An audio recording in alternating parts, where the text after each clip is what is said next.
discrimination, prejudice, bias, etc.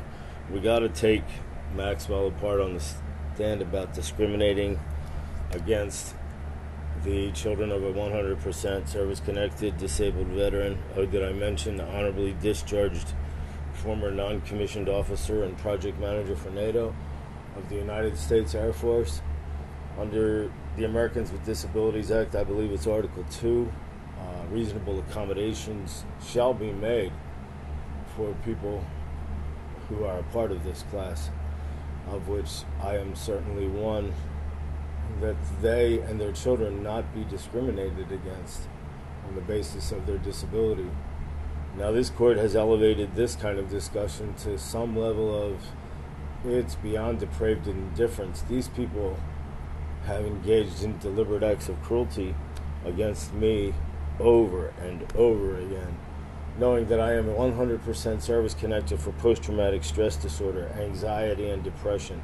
And now that I am 7 months recovering from cancer, and yet these people still will not allow me to talk to my children, will not allow me to see my children, will not allow me to have any contact with my children, regardless of the emergency circumstances, regardless of the jeopardy that my children were placed in by these very people.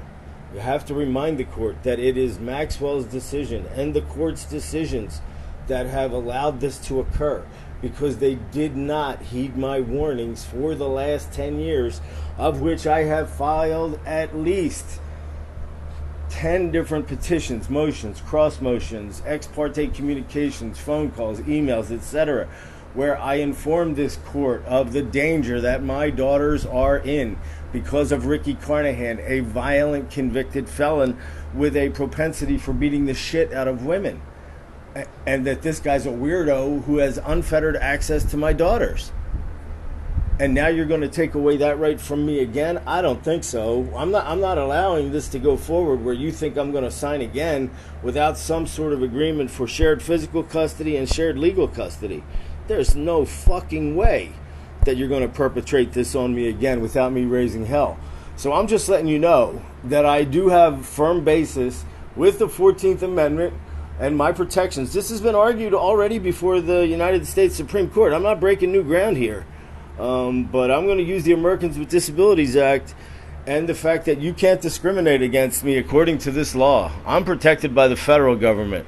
I don't give a fuck about your opinion, lady.